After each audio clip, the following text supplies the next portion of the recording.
என்ன வேணும் ஸ்கூலுக்கு எல்லாமே இங்கிருக்கு. Super Saravana stores, Chennai, Madurai, Kovai.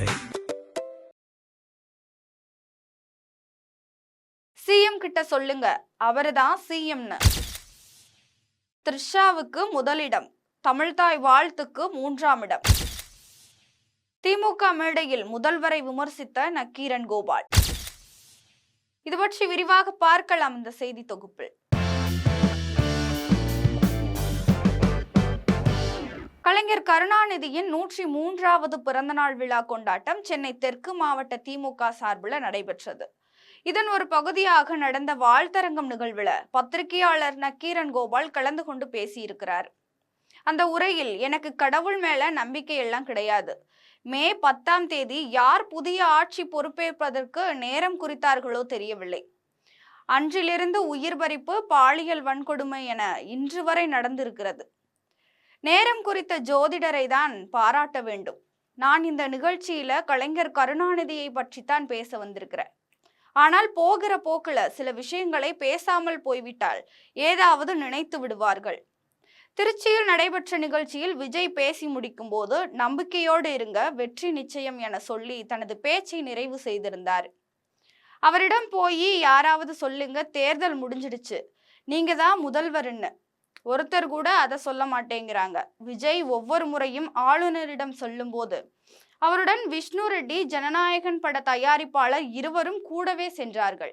இவர்களை சில்லறைகள் என்று குறிப்பிட்டு பேசியிருக்கிறார் நக்கீரன் கோபால். இவர்கள் இருவருக்கும் ஆளுநரிடம் என்ன வேலை என யாருமே கேட்கவில்லை. திமுக தலைவர் 6 மாதம் விட்டு பிடிக்கலாம் என சொல்லி இருக்கிறாரு. ஆனா நாங்க விட்டு பிடிப்பதாக இல்லை, எனக்கு கொஞ்சம் வருத்தமாக தான் இருக்கிறது என்றும் பேசியிருக்கிறார். முதல் வரிசை த்ரிஷாவுக்கும் 3வது வரிசையில் தமிழ்தாய் வாழ்த்தையும் வைத்ததை நாங்கள் பார்த்து விட்டோம். உரிமையோடு போராடி வந்திருப்பவர்களுக்குத்தான் அந்த அருமை தெரியும். நாம் நல்லது மட்டுமே பார்த்து கொண்டே இருக்க முடியாது, சில விஷயங்களை அனுபவிக்க வேண்டும் என்ற விதி உள்ளது. பட்டு வேட்டி, பட்டு சட்டை அணிந்து விஜய் வந்ததை ரீல்ஸ் போடுகிறார்கள். இந்த நாடு எதை நோக்கி போய்க் கொண்டிருக்கிறது? மேகதாது பிரச்சனை பற்றி இங்கு பேசினார்கள். அப்படி என்றால் என்ன என்பது பற்றியே தாவேக அரசுக்கு ஒருவர் சொல்லித்தர வேண்டிய சூழல் இருக்கிறது. அதனை பற்றி அங்கு தெரிந்தவர்கள் யாருமே கிடையாது.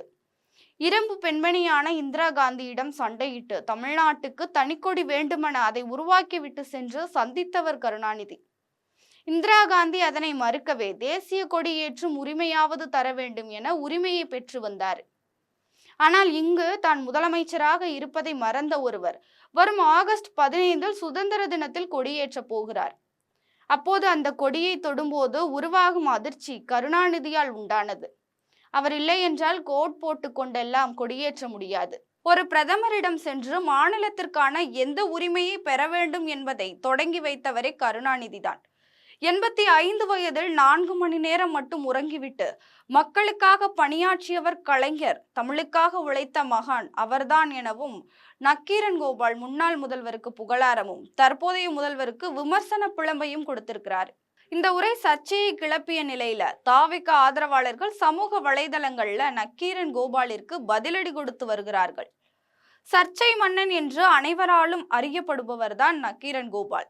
ஏற்கனவே முன்னாள் முதல்வரின் மனிதநேய விழா என்ற நிகழ்ச்சியில பேசியிருந்த இவர் விஜயின் தனிப்பட்ட விஷயங்களை எடுத்து பேசி சர்ச்சைக்கு உள்ளானவர்.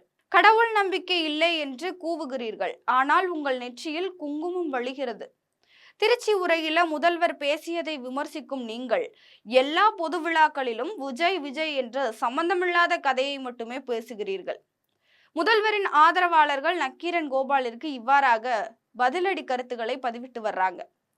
பலதரப்பட்ட அரசியல் விமர்சனங்கள் தாவேக மீது வந்து கொண்டிருக்கக்கூடிய வேளையில இதை எப்படி எதிர்கொள்ள போகிறார் விஜய்?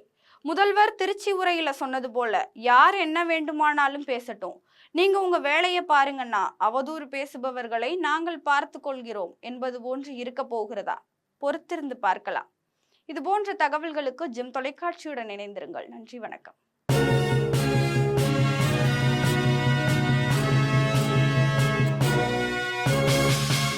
என்ன வேணும் ஸ்கூலுக்கு எல்லாமே இங்கிருக்கு. Super Saravana stores, Chennai, Madurai, Kovai.